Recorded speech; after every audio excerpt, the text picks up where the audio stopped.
Breaking news. This morning, Congress and Vice President Pence have officially affirmed Joe Biden as the winner of the presidential election. It happened after midnight and after the armed insurrection failed. President Trump had incited his supporters to storm the Capitol, prompting security to have to barricade the doors of the House chamber with lawmakers inside and their guns drawn. Lawmakers like Congresswoman Annie Kuster, seen right here, were evacuated and forced to put on gas masks.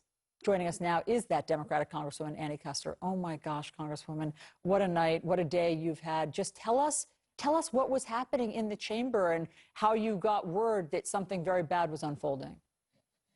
Well, it started out very peaceful. We were doing the most solemn act, our constitutional duty, to reaffirm that Joe Biden will be our president, Kamala Harris, our historic vice president. So the news that you just announced is very important. Vice President Pence was in the chair, Speaker Pelosi was on the dais, and it all started out very peacefully. But over the course of the first half hour, we were getting word that the crowd had gathered, that they had stormed the steps, and then eventually we got word that they had breached the Capitol. That's when the Speaker and Mr. Hoyer and Mr. Clyburn were whisked out of the hall. I assume Mr. McCarthy as well.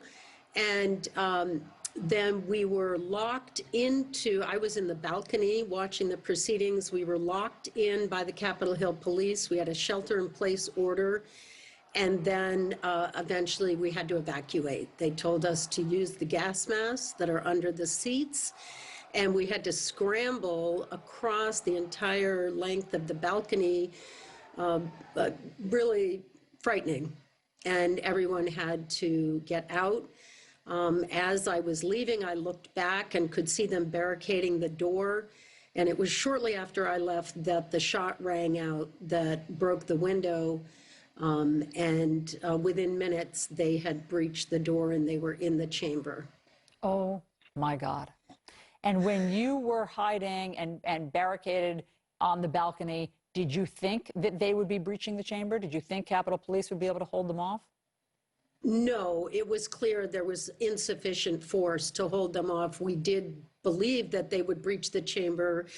We were scrambling to hide behind the wall of the balcony. It's a short up to the railing, and I was trying to get my colleagues to safety, getting them behind the railing. I was trying to think clearly and wanted to get away from where, if they had weapons, we knew they had weapons, that we would be out of the line of fire. What did you think would happen when they breached the chamber? I was frightened that it would be a mass casualty incident, that if they had automatic weapons, they could have killed hundreds of members of Congress. Your lead-in was quite accurate, that we were all very fortunate that the Capitol Hill police that were there were thinking as quickly as they had. My understanding is that a number of the Capitol Hill police have been deployed to the Senate because Vice President Pence had been evacuated, and we had heard that they had breached the Senate chamber. And so I was fearful for my life and trying to protect my colleagues. How could you not have been fearful for your life?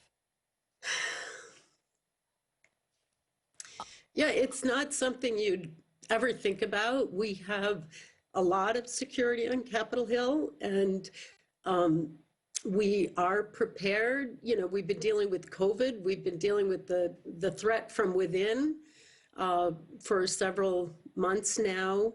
And the threat from without is always there. You think of a terrorist attack, but this was domestic terrorism. This was literally the threat from within. And, you know, we protect our First Amendment and the right to gather. I had just done a video myself that I plan to post earlier, minutes, you know, an hour earlier, saying everyone has a First Amendment right to gather peacefully. I was disappointed by the election results 4 years ago myself. It wouldn't be unusual to come and present your opinion. But these were terrorists, these were thugs, these were dangerous people. And what I don't understand is that they had been preparing this online for weeks in advance. We had been hearing about it.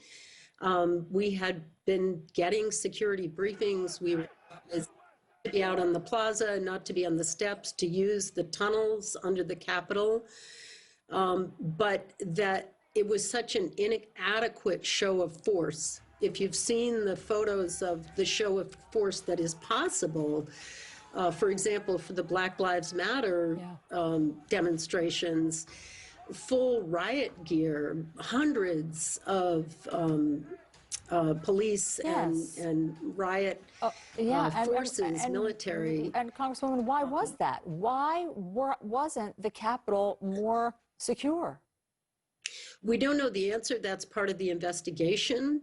I do know during the day when we were being held in the undisclosed location, hundreds of members of Congress locked away, other members locked in their offices.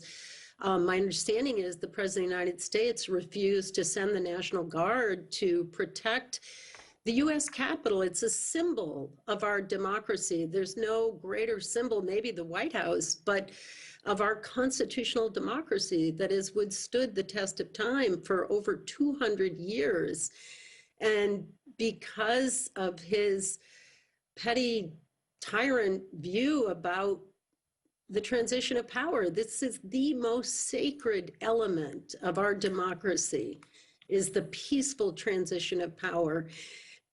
I was a part of that when Barack Obama was inaugurated, and I came to the transition a couple of months before and was one of the first people to arrive. And it was so peaceful. And I remember at the time, this is extraordinary. This was a close election. This is extraordinary. And that's what it means to be an American. And yet this president has challenged every norm. And now he's gone too far. And it's a genuine question today whether he can keep our country safe for the next 2 weeks. And I hope that Vice President Pence and the cabinet are seriously considering the 25th Amendment, because it's not clear that he can keep us safe as Americans. In fact, I would say, based on yesterday, he can't. Well, and imagine our foes around the world. Imagine what our allies are thinking. I was getting contact all day from a friend in Norway who was so worried for us, for our country, and for me. But I'm saying this is not safe. We could have been attacked. We were under attack. But you were. Congresswoman Annie Kuster, we really appreciate you sharing your personal experience. We know that it is traumatizing and already hard to relive, and we are thinking of you and praying for everybody who lived through that yesterday. So thanks so much. You're so kind. We're very grateful for all the support. Every single one of my colleagues has their own story. I had two friends, two women that were barricaded into a room for 6 hours right off the rotunda. They could hear the terrorists in the building. So we appreciate it. Thank you. And I just want to tell the American people, the most important thing that happened is that we went back into that chamber and we fulfilled our constitutional duty. And in 2 weeks, Joe Biden and Kamala Harris will be sworn in their own inauguration. So thank you. That is the American spirit. That is remarkable after yesterday. Congresswoman Annie Kuster, thank you.